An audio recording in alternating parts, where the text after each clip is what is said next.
Sir, Janasena పార్టీలో యువతకు ఎక్కువ అవకాశాలు కల్పిస్తాం, మహిళలు కల్పిస్తాం అంటే ఇప్పటికే పవన్ కళ్యాణ్ చెప్పారు. మరోవైపు రాష్ట్రంలో ఒకవైపు అధికార పక్షం నుంచి మరోవైపు ప్రతిపక్షం నుంచి పెద్ద ఎత్తున కార్యకర్తలు జాయిన్ అవుతున్న పరిస్థితి మనకు కనిపిస్తుంది. అది ఒక్క నియోజకవర్గం కాదు, దాదాపు ఉన్న నియోజకవర్గాల నుంచి నిన్న మొన్న చూస్తూ వస్తున్నాం. సో ఏంటి ఇదంతా ఒక మార్పుకు సంకేతం అనుకోవచ్చా? వాళ్ళందరూ కొత్త పార్టీ వైపు చూస్తున్నారా, లేకపోతే పవన్ కళ్యాణ్ సిద్ధాంతాలు నచ్చి వస్తున్నారు అనుకోవచ్చా?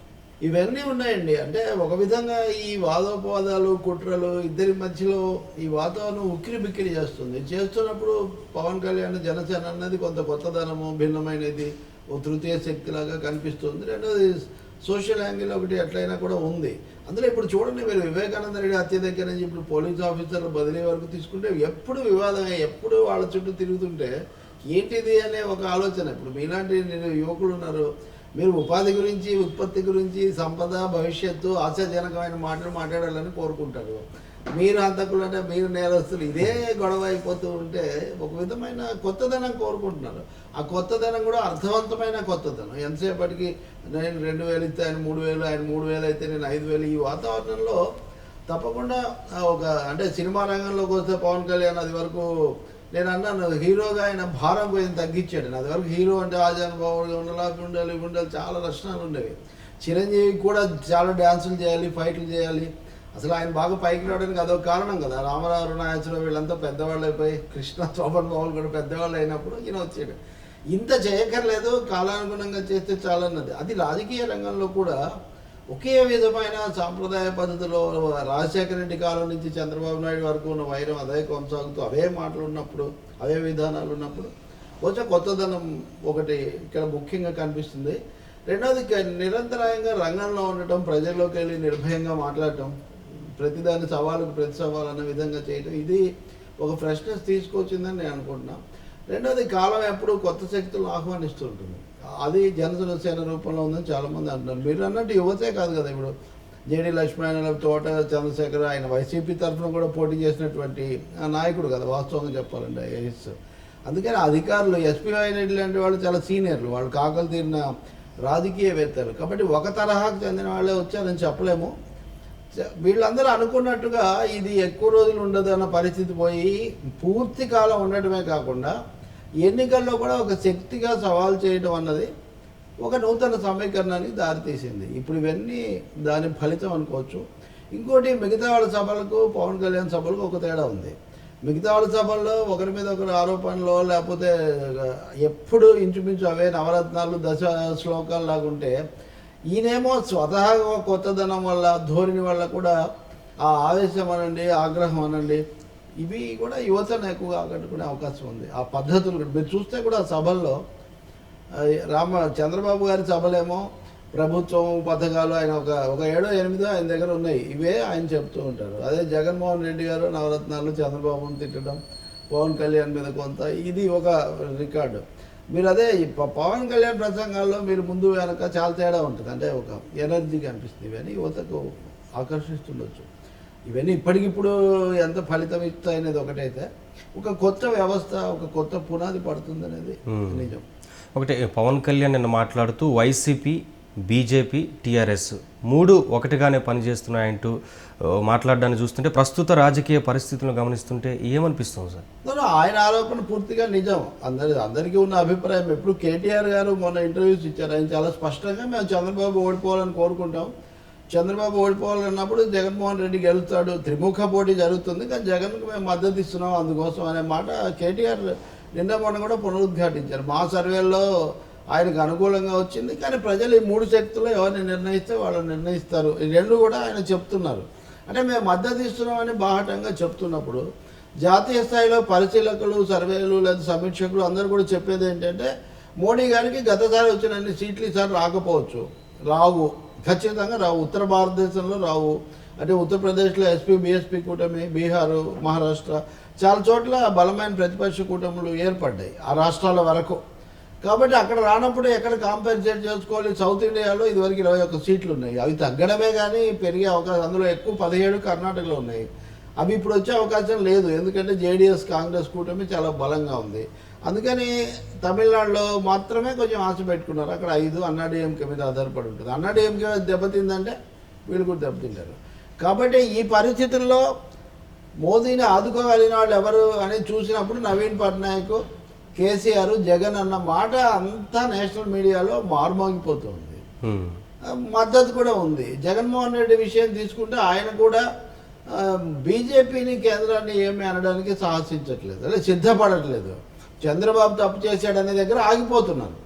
చంద్రబాబును మించిన తప్పు మోదీ గారు చేశారు అనే మాట అనకపోగా రేపేదో వాళ్ళు ప్రత్యేక హోదా ఇస్తే నేను వాళ్ళను కూడా బలపరచవచ్చు అనే ఒక సంకేతం మళ్ళీ ఇస్తున్నారు. కాబట్టి ఇంక వీటన్నిటికంటే తీవ్రమైన అంశం ఒకటి ఉంది. నేను ఈరోజు మన చర్చలో చెప్పదలుచుకున్నాను. విజయసాయి రెడ్డి జగన్మోహన్ రెడ్డికి ప్రధాన ప్రతినిధిగా, వాయిస్గా తయారైన తర్వాత ఆయన ఎక్కువ సమయం ఢిల్లీలో ఫిర్యాదులు, కేంద్ర ఎన్నికల సంఘము వాళ్ళ దగ్గరికి వెళ్ళటం, వీళ్ళ దగ్గరికి వెళ్ళటం, కేంద్ర మంత్రుల దగ్గరికి వెళ్ళి మోదీ గారికి ఫిర్యాదు చేయడం, దాని మీద దర్యాప్తు. అంటే ఒక విధంగా ఆంధ్రప్రదేశ్ రాజకీయాలను ప్రజల మధ్య కార్యక్షేత్రంలో మలచడానికి మిగతా పార్టీలు ప్రయత్నం చేస్తే, జనసేన చేస్తే ఒక ప్రతిపక్షంగా ఉండి, జనసేన, వామపక్షాలు ఉద్యమాలు, పోరాటాలు, సమీకరణల కోణంలో వీళ్ళు పనిచేస్తుంటే విజయసాయి రెడ్డి గారు ఎంతసేపటికి ఢిల్లీలో ఫిర్యాదులు, లీగల్ పేచీలు, అసలు సమస్యలను, చర్చను పక్కదో పట్టించడం మీద ఆయన ఎక్కువ కేంద్రీకరిస్తున్నారు. తెలుగుదేశం పార్టీ కూడా చాలా చాకచక్యంగా వైసీపీకి జగన్మోహన్ రెడ్డి అధ్యక్షుడు, అధినేత అయినప్పటికీ ఆయన ముందు పెట్టడం కూడా తగ్గించి క్రమంగా విజయసాయి రెడ్డి గురించి మాట్లాడే ఎక్కువగా, అంటే విజయసాయి రెడ్డి అనగానే ఢిల్లీలో ఫిర్యాదుల ఫైల్ తీసుకొని వెళ్ళే ఒక వ్యక్తిలాగా అక్కడ తయారైన పరిస్థితి వచ్చింది. ఇది బీజేపీ వైసీపీ బంధం ఉన్నదానికంటే కూడా చాలా ఎక్కువ కనపడడానికి, అసలు ఎప్పుడు ఢిల్లీ క్యారిడర్స్లోనే విజయసాయి రెడ్డి తిరుగుతున్నప్పుడు ఏంటి మన రాష్ట్రం అని. ఒకప్పుడు ఎన్టీఆర్ వచ్చినప్పటి నుంచి ఇప్పటి వరకు ప్రాంతీయ పార్టీలు ప్రధానంగా పెరిగిన ఈ రాష్ట్రంలో ఢిల్లీ చుట్టూ తిరగకూడదు అన్నది ఒక ప్రధానమైన ఒక కోణం ఈ రాష్ట్రంలో ఉంది. దేశం ఫెడరల్ దేశం అయినా కేంద్రం మీద ఆధారపడి ఉన్న రాజకీయం విడిగా నడుపు. అసలు జగన్ ఎందుకు తిరుగుబాటు చేశాడు, సోనియా గాంధీ దగ్గరికి వెళ్ళను అనేది కదా ఆయన తిరుగుబాటు యొక్క పరమార్థం. కానీ ఇప్పుడు జరుగుతుంది రివర్స్. ఈ క్రమంలో ఏంటంటే బీజేపీతో ఈ బంధం చాలా బలంగా ఉందని ఒక అభిప్రాయం ఏర్పడిపోయింది. నాలాంటి వాళ్ళం అడిగినా కానీ ఇప్పుడు ఎందుకు చంద్రబాబు గారు తప్పు చేసి, చంద్రబాబు తప్పు చేశాడు కానీ రెండు చేతులు కలిస్తేనే కదా చప్పట్లు. ఢిల్లీ కూడా ఇవ్వలేదు, మోడీ గారు ఇచ్చుంటే చంద్రబాబు ఆనందంగా తీసుకొని నా ఘనతని ప్రచారం చేసుకునేవాడు కదా. కాబట్టి జగన్మోహన్ రెడ్డి గారు బీజేపీని అనడానికి వెనుకాడడం అనేది ఆంధ్రప్రదేశ్ ప్రజలకు. మీరు ఫిర్యాదులు అన్నారు కాబట్టి ఒకటి, ఏ విషయం జరిగినా సిబిఐ ఎంక్వైరీ ఏమంటాం, అదే మరి ఏంటి సిబిఐ ఎంక్వైరీ, వాళ్ళు రాకూడదు, వీళ్ళు రాకూడదు, మా మీద అన్ని తప్పు. మా మీద సిబిఐ, ఈడీ ఏమో ఇప్పటికే వాళ్ళ ఆస్తులు జప్తు చేస్తుంది, వాళ్ళ మీద ఫిర్యాదులు ఉన్నాయి, కేసులు ఉన్నాయి, ఒక 16 నెలలు మీరు విచారణలో ఉన్న ఖైదీగా జైల్లో ఉండే, అవన్నీ తప్పు, అవన్నీ కక్ష. అంటే మీ మీద ఉన్నవన్నీ మటుకు కక్ష, మీ మీద ఉన్నవన్నీ రాజకీయ పక్షపాతం, మీరు ఇతరుల మీద చేసేవన్నీ నిజం. అంటే ఈ సమన్యాయమో సమధర్మం ఒక సూత్రం మధ్యస్థులుగా ఉన్నప్పుడు తెలుగుదేశం వైసీపీలను అనుకోనివ్వండి, అది వేరే విషయం. కానీ మధ్యస్థంగా ఉండే వాళ్ళ పరిస్థితి ఏంటి, మనలాంటి వాళ్ళ పరిస్థితి. ఒకటి అన్నారంటే సరే, రెండు అన్నారంటే సరే. మీరు ఎప్పుడు ఢిల్లీలో ఫిర్యాదుల తాకాది కట్టబట్టుకొని, కవిల కట్టబట్టుకొని తిరుగుతుంటే ఏమవుతుంది. కాబట్టి చంద్రబాబు అన్నదానికంటే 100 రెట్లు ఎక్కువ డ్యామేజ్ విజయసాయి రెడ్డి చేశాడు. అది జగన్కు తెలియకుండా చేశాడో మనం చెప్పలేము, తెలిసే చేశారు. అది ఒక విధంగా హైజాక్ అయిపోయింది. అంటే ఆంధ్రప్రదేశ్ రాజకీయం అన్నది ఫిర్యాదుల వైపు హైజాక్ అయిపోయేసరికి ఇప్పుడు ఏమైంది, కడప ఎస్పీని, ఇంటెలిజెన్స్ చీఫ్ వెంకటేశ్వరరావును, ఇంకొక ఆయన శ్రీకాకుళం ఆయన తప్పించారు. ఇప్పుడు ఏమైంది, ఆయన రాష్ట్ర ప్రభుత్వం ముందు ఒప్పుకొని తర్వాత మళ్ళీ వాళ్ళు ఆయనకేం సంబంధం లేదు, ఇది ముఖ్యమంత్రి భద్రతతో ముడిపడి ఉంది అని వీళ్ళు ఎదురు తిరిగి కోర్టుకు వెళ్ళారు. కోర్టు ఏం చెప్తే అది చేస్తారనుకోండి. కానీ అంత హడావుడిగా చేయాల్సిన అవసరం ఏమొచ్చింది, ఇలాంటి ప్రశ్నలు ఇక్కడ ముందుకు వచ్చాయి. అంటే చర్చ ఏమైంది మళ్ళీ దీని మీద. నేను చాలాసార్లు చెప్పా, ప్రత్యేక హోదా మీద, ప్రజల సమస్యల మీద జరగాల్సిన చర్చను వీళ్ళిద్దరు కలిసి పక్కకు పట్టించేశారు, హైజాక్ చేసేశారు. దాంట్లో ఇద్దరికి స్వార్థం ఉంది. ఇద్దరికి కూడా ఏంటంటే ఒకరు చెయ్యనందుకు, ఒకరు అడగనందుకు, ఒకరు కేంద్రంలో ఉన్నందుకు, ఇంకొకరు కేంద్రాన్ని ఇప్పుడు మోస్తున్నందుకు, వాళ్ళిద్దరు కూడా దాన్ని చేయలేకపోతున్నారు. మరి కోర్టు అయినా, ఎన్నికల సంఘమైనా న్యాయం చేస్తుందంటే, కడపలో నిన్న కూడా మనం మాట్లాడాం, కడపలో ఒక హత్య జరిగింది. హత్యకు జరిగిన దర్యాప్తు వివరాలు బయటకు వచ్చాక కావాలంటే మీరు ఏమైనా అన్నాలు, కానీ అసలు విచారణ జరుగుతుండగానే మీరు ఎదురు ఆరోపణలు చేసేసి వాళ్ళ మీద నమ్మకం లేదంటే ఏమో. ఇప్పుడున్నా నేను గగ్గోలు పెడుతున్నానంటే నన్ను కూడా ప్రశ్నిస్తారు కదా, ప్రశ్నించాలి కదా.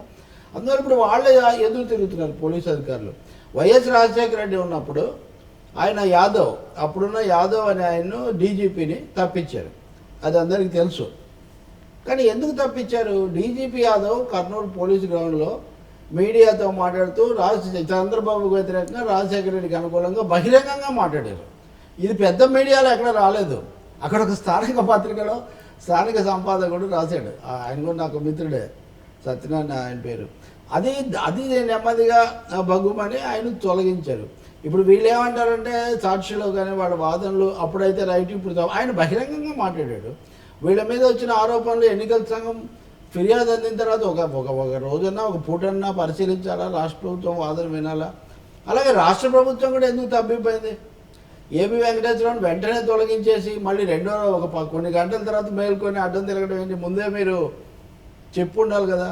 అంటే ఇక్కడ తబ్బిబ్బు, అది డేటా వారు వచ్చినా మళ్ళీ ఇద్దరు తబ్బిబ్బు, వివేకానంద రెడ్డి సమస్య వచ్చినా ఇది. కాబట్టి మీరు అన్నట్టుగా లేదా పవన్ కళ్యాణ్ అంటున్నాడు అంటే బీజేపీతో జగన్ ఉన్నారు అనడానికి పూర్తిగా ప్రజలకు ఇవన్నీ కూడా సందేహాలు పెంచుతున్నాయి.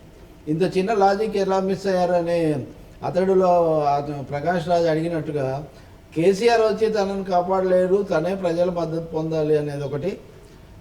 ప్రత్యేక హోదా నిరాకరించినటువంటి బీజేపీతో దూరం పాటించి విమర్శించకపోతే రాష్ట్ర ప్రజలకు నచ్చదన్న ఈ రెండు లాజిక్లు. కలిస్తే తప్పేంటి అన్నది ఉంది కదా. కలిస్తే తప్పేంటి అని కూడా పైగా కలిస్తే తప్పులేదు, రాజకీయంగా మీరు కలవచ్చు, కానీ రాష్ట్ర ఎన్నికల్లో కలిసి చేసేదే ఉందని. ముప్పు అయితే ఉంది, తప్పేంటి ముప్పేంటి అని ఆయన ప్రశ్నించుకోవాల్సిందే. ఇంకొకటి, విజయసాయి రెడ్డి ఫైల్ తీసుకెళ్ళిన ప్రతిదీ అరక్షణంలో అయిపోతుంది అంటే అక్కడ ఏదో ఒక స్విచ్ నొక్కితే జరుగుతుంది అనేది ఉంది కదా. ఎన్నికల సంఘం కూడా మనం నిజానికి ఆంధ్రప్రదేశ్కే పరిమితం. ఇదే ఐపీఎస్ అధికారుల బదిలీల గురించి నిన్న ముఖ్యమంత్రి తీవ్రంగా స్పందించడం ఒకటైతే, వైసీపీకి మేలు చేసే విధంగా ఇది కేసీఆర్, మోదీయే వీళ్ళందరూ అక్రమంగా కుట్ర పని నా మీద చేస్తున్నారు, ఇదంతా దాడి చేసే ప్రయత్నం చేస్తున్నారు అంటున్నారు. అంటే రెండు విషయాలండి. రాజకీయంగా టీఆర్ఎస్తో మద్దతు సమస్య వేరు, ఢిల్లీ నుంచి జరిగే పనులు, ఈడీ దాడులు. ఇప్పుడు ఆంధ్రప్రదేశ్ మీదే కాదు కదా, ఈరోజు కర్ణాటకలో మంత్రి ఆయన పుట్టరాజు మీద, రేవಣ್ణ మీద, ఫరూక్ మీద, వీళ్ళందరి మీద దాడులు చేశారు. ఇంకా కొన్ని రోజులు ఎన్నికలు పెట్టుకొని ఇప్పుడు ఎందుకు దాడులు చేస్తున్నారు? మీకు ఇప్పుడే న్యాయాలు ధర్మాలు గుర్తొస్తాయా? అవి ఒక ప్రతిపక్షం విషయంలోనే గుర్తొస్తాయా? బీజేపీ దాని మిత్రపక్షాల విషయంలో మీకేం గుర్తురావు? వాళ్ళ మీద ఏం ఫిర్యాదులు లేవు, చాలా ఉన్నాయి, మేమే ఇచ్చాం కదా. ఇతర పార్టీలు, ఇప్పుడు మోదీ గారు ఉన్నారండి ప్రధానమంత్రి, భారతీయ శాస్త్రజ్ఞులు, అంతరిక్ష శాస్త్రజ్ఞులు ఎంతో కష్టపడి 2012 నుంచి కష్టపడి యాంటీ శాటిలైట్ బ్యాలిస్టిక్ ఇది తయారు చేస్తే A7 దాన్ని ప్రయోగిస్తే దానికి మీరు సస్పెన్స్ థ్రిల్లర్ లాగా మీరు గంటలో నా ట్వీట్ చూడండి, అది చేయండి, ఇది చేయండి అని బిల్డప్ ఇచ్చి దాని మీద ప్రసంగం చేశారు మోడీ గారు. అంటే అంతరిక్ష శాస్త్రజ్ఞుల విజయాన్ని కూడా తన ఖాతాలో వేసుకోవడానికి, రాజకీయ ప్రచారానికి ప్రధానమంత్రి గారు సిద్ధపడ్డారే, దాన్ని మీరు ఏమైనా అభిశంసించారా?